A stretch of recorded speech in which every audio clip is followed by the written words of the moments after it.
हो गया? चलो Good afternoon, viewers. in my this video I am going to take up the second part of the wasteland. And as you know that this wasteland, the first part is the burial of dead, where T.S. Eliot is talking about the, as I told you that this text is about the fertility, the barren, something which is barren land, and how this land will be again revitalized. That is the basic problem that we confront with, that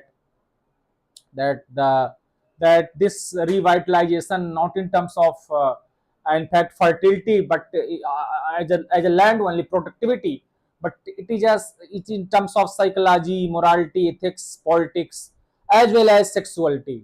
And that's why you find in this text that there is a blending of contemporaneity and antiquity, and this is the term that he has borrowed from none other than James Joyce, who published his book Ulysses in 1922, and where you find Ulysses is a character that is from Greek root, and in this text, what James Joyce says is that he followed the mythical method, and from James Joyce Ulysses to several characters, right?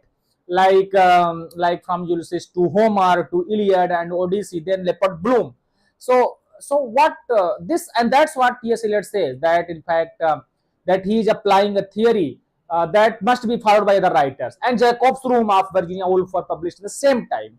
So I am going to take you to a game of chess. Now this chess word itself is very symbolical, right? This chess word is itself very symbolical. Now a game of chess, you know, this title, this reversal has been taken from Antony and Cleopatra. Antony and Cleopatra, right? Now the chairs is set in like a burnished throne. Now this is very important. Again, the chair is not a comfortable chair. The chair has not the royal nature. Chair means in Hindi you can call it singhasan or royal majesty. The chairs is set in like a burnished throne. So this is a reversal of Antony and Cleopatra, a play written by William Shakespeare. And you know that Antony and Cleopatra is a play which is known for its love, um, uh, uh, uh, respect, queenship, the two polar Egypt and Rome, and ultimately you find that how there is a reconciliation, means that everything is in a good harmony, and the blending of the two world, right? So that you find the chairs is set is like a varnished throne. She says that glowed on the marble where the glass held up by standards wrong with fruited vines, then wine wrought, from which a golden Cupidon peeped out. You know, this Cupid image also you find in Antony and Cleopatra, and Cleopatra is sometimes compared as a Cupid, right? Now she is no longer Cupid. She is no longer so beautiful. Cupid means in Hindi, you can call it Kamdev, right? So which means that she is no longer as worthy, as beautiful as she was. And again, you find here the reversal of value. Again, there is a reversal of old order, right?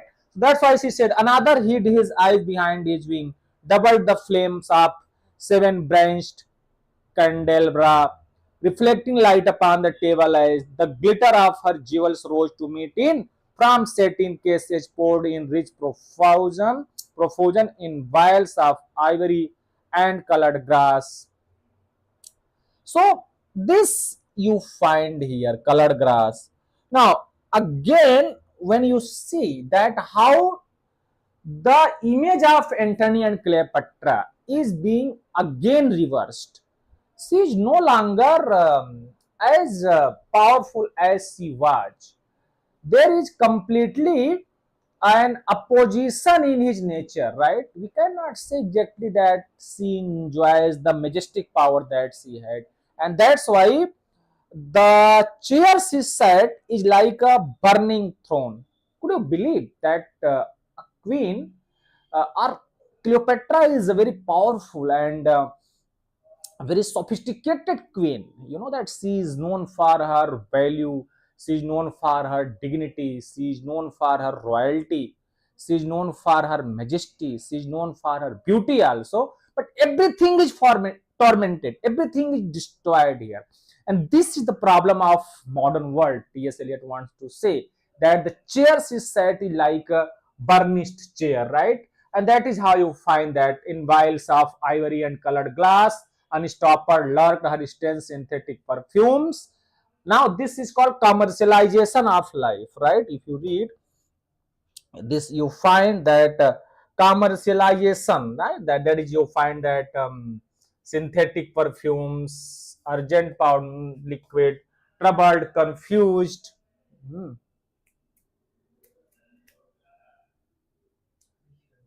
troubled, confused, and etc., and drowned the sense in odors stirred by the air. That scent from the window these ascended, in flattering the prolonged candle flames, flung their smoke into the laqueria, stirring the pattern on the coffered ceiling. Huge seawood fade with copper, burnt green and orange, framed by the colored stone in which sad light, a carved dolphin swarm above the antique mantle was displayed, as though a window gave upon the sylvan scene. The change of Philomel by the barbarous king, so rudely forced it there the nightingale. So you see the imagery. Just I want to tell you imagery, and once you understand the imagery, then you can understand this text. So what you find? Synthetic perfume. Then again you find candle flames. Candle flames. What else you find? This laqueria.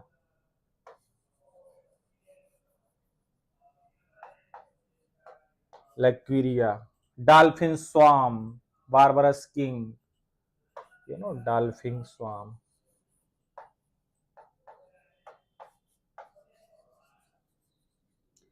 So many imagery, dolphin swarm, etc. So many things, so rudely forced. It there the nightingale filled all the desert with inviolable voice. So another image is dolphin swarm, Philomal. Now, this is the reversal of old value. As I have been saying, and again I want to say that if you read this text, you find that how old value has been changed.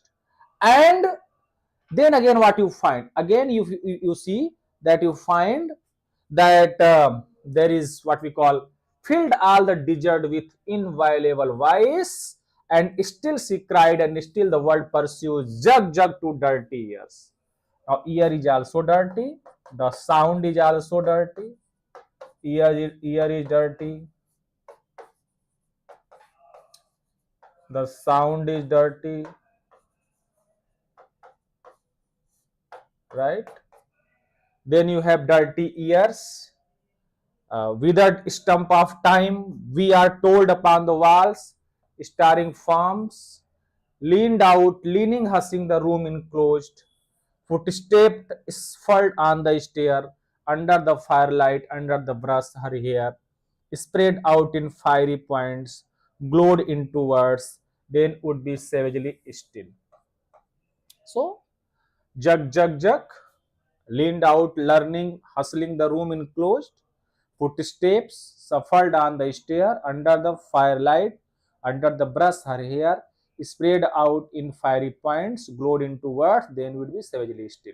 So, savage. So, here in this paragraph, the two imagery, one is Philomal and second is Cleopatra. These are being reversed, right? And as you know that reversal of value, the theme that you have seen in Macbeth, uh, it is called reversal of value, or you can talk to that disillusionment of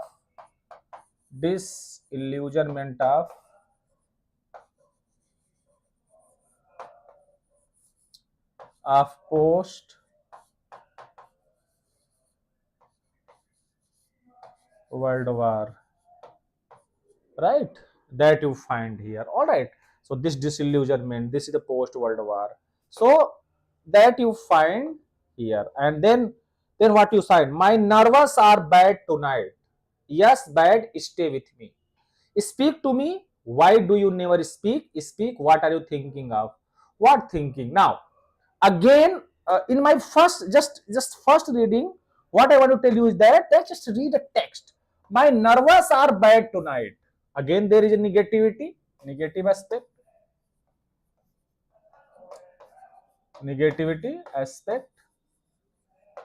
She says that my nerves are bad tonight. As bad. Stay with me. Speak to me. Why do you never speak? Speak. What are you thinking of? What thinking? What? I never know what you are thinking. Think. Right? I think we are in Rat's Alley. Right? Rat's Alley. Where the dead man lost their bones. See that how sordid imagery. And this is the Westland. All the characters, they are talking about sordid imagery. And this is the Westland. This is a typical modernist poem. If you read that, she says that my nerves are bad tonight. Yes, bad. Stay with me. Speak to me. Why do you never speak? Speak. What are you thinking of? What thinking? What? I never know what you are thinking. Think. So Philomal, and this is this imagery. And I think we are in Rat's Alley, where the dead men lost their bones. And this is the Westland. The Wasteland means that that that the dead men lost their bones, and I think we are in Rat's Alley. What is that noise? The wind under the door. What is that noise now? What is the wind doing? Nothing again, nothing. Do you know nothing? Do you see nothing? Do you remember? Right? So, this imagery, nothing again trouble. Do you know nothing? Do you see nothing? Do you remember nothing?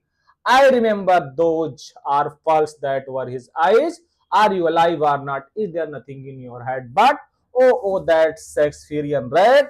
It is so elegant, so intelligent. What shall I do now? What shall I do? I shall rush out as I am and walk the street with my hair down. So what shall we do tomorrow? What shall we ever do? See, the lot of questions. This is another nature of modernism, and you know that Malcolm Bradbury says that this modernism has a lot of question, a lot of question, and this is another sign of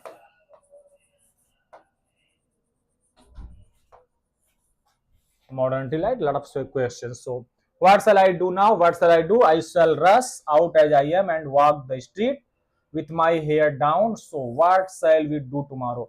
What shall we ever do? The hot water at 10, and if it rains, close the car at 4, and we shall play a game of chess. Now this game of chess, pressing idleness eyes and waiting for a knock upon the door.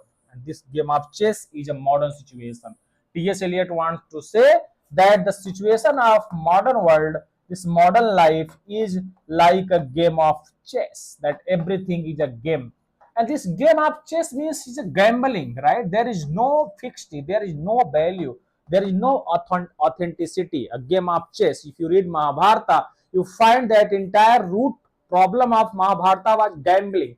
And this is, you say, that a game of chess. Chess means that modern life is like a game of chess with no such certainty, there is frustration, that there is no, value, no morality, no ethics, no standard, no norms. And this reaction to the search for identity, right? This is the core value of modernism that you find in the wasteland, right? This is very interesting point. That so what I want to tell you is that when you read this text, you must read it in very close order. That the game is chess. So this modern life is like a game of chess, and this chess, that is a completely symbol of modernity. Means that life is like a gambling. There is no fixity.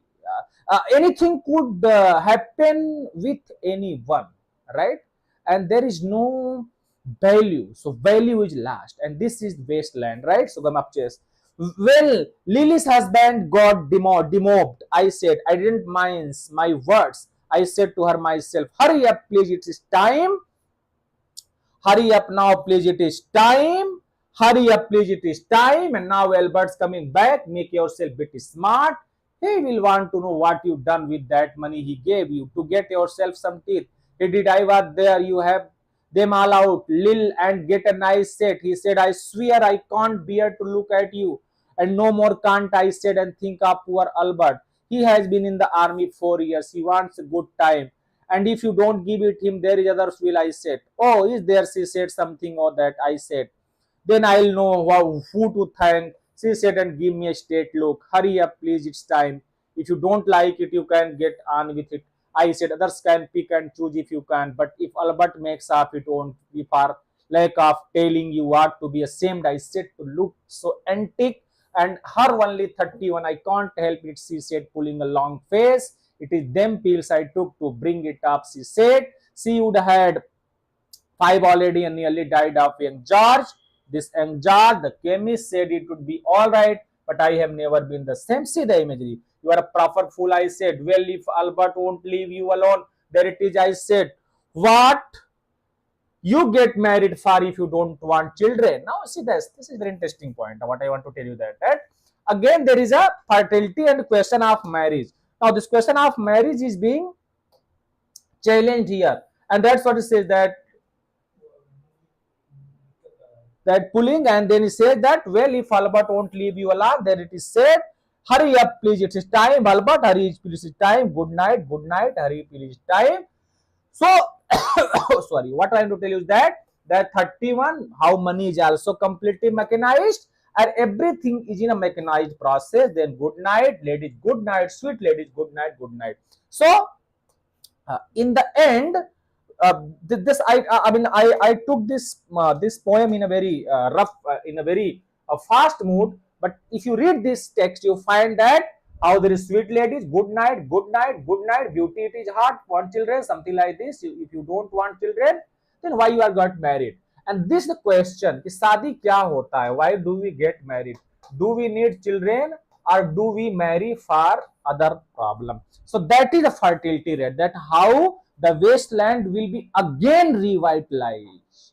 What will be the process? Is marriage sufficient? Is marriage only way of protection so that the life will be sustained, or the life will be sustained in another way? And that is the question of marriage being changed. So I stop here. Game of chess. Read this text again. This text starts with Antony and Cleopatra by William Shakespeare, then Philomelos story, then marriage being challenged, hurry up, Tata, so many things. So how there is a contemporaneity and modernity. So on the whole, this is the way of writing an essay. So burial of the dead I finished in my previous lecture. Now I have finished game of chess. Next I will take up another section, that is the fire.